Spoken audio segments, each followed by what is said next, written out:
কখনো ভেবেছেন মানুষ কেন আপনাকে পাত্তা দেয় না? মানুষ কেবল আপনার থেকে মুখ ফিরিয়ে নেয়।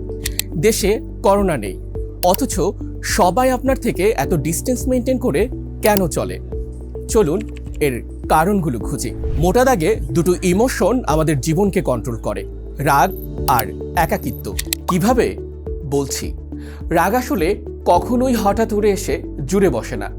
এটা মাটির নিচে জমে থাকা লাভার মতো, আস্তে আস্তে চাপ তৈরি করে এবং একটা সময় পুরো জীবনটাকেই পুড়িয়ে ছারখার করে দেয়। যেখানে সেখানে যখন তখন রেগে যাওয়া যাদের স্বভাব, তাদের জীবনটা যে কতটা কষ্টের তা শুধুমাত্র তারাই জানে। হার্ভার্ড বিশ্ববিদ্যালয়ের এক গবেষণায় দেখা যায় 84% মানুষ তাদের রাগ নিয়ন্ত্রণ করতে না পারার ফলে লাইফে এমন সব ডিসিশন নিয়েছেন যা তাদের জন্য সারা জীবনের আফসোসের কারণ হয়ে দাঁড়িয়েছে।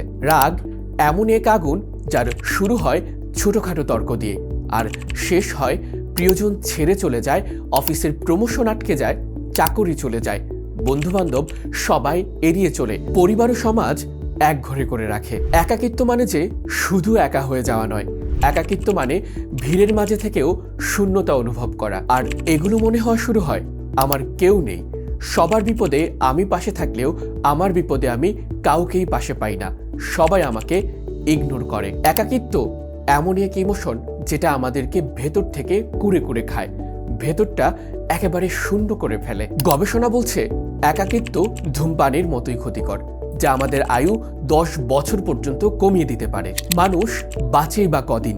এর মধ্য থেকে যদি 10 বছরই চলে যায় তাহলে আর থাকেই বা কদিন? আপনার জীবনের রাগ আর একাকিত্বের গল্পগুলো শোনার মতো কেউ কি আছে? যাকে শেয়ার করতে যান সেই বলে আরে এগুলো আর এমন কি।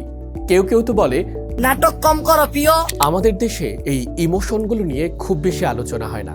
এক্ষেত্রে সেলফ ডেভেলপমেন্ট লেখায় বিশেষভাবে পরিচিত লেখক ওয়াহিদ তুষার ভিন্ন মাত্রা যোগ করেছেন। তিনি তার ব্যক্তিগত অভিজ্ঞতা এবং গবেষণার ভিত্তিতে লিখেছেন চমৎকার দুটি বই। রাগ নিয়ন্ত্রণ করতে শিখুন, একা থাকতে শিখুন। বইগুলো থেকে আপনি কি শিখবেন? রাগের জন্মস্থান চেনা ও কিভাবে রাগকে পজিটিভ এনার্জিতে কনভার্ট করা যায়, কিভাবে একা থেকে নিজের বেস্ট ভার্সন খুঁজে বের করা যায়, কিভাবে রাগকে আপনার লক্ষ্যে পৌঁছানোর রোড ম্যাপ বানানো যায়, একাকিত্ব থেকে আসা ভয়ঙ্কর ফিলিংসগুলো ওভারকাম করে কিভাবে নতুন উদ্যমে জীবন শুরু করা যায়, যখন তখন মুখ ফসকে বের হওয়া রাগের আগুনকে কিভাবে পজিটিভলি ব্যবহার করা যায়, একাকিত্বকে কিভাবে নিজের ইউনিক স্টাইল হিসাবে প্রেজেন্ট করা যায়। আপনার সামনে এখন দুটো অপশন, জীবন যেভাবে চলছে চলতে দিন, অথবা বইগুলো পড়ে কৌশলগুলো অ্যাপ্লাই করে জীবনটাকে বদলে দিন।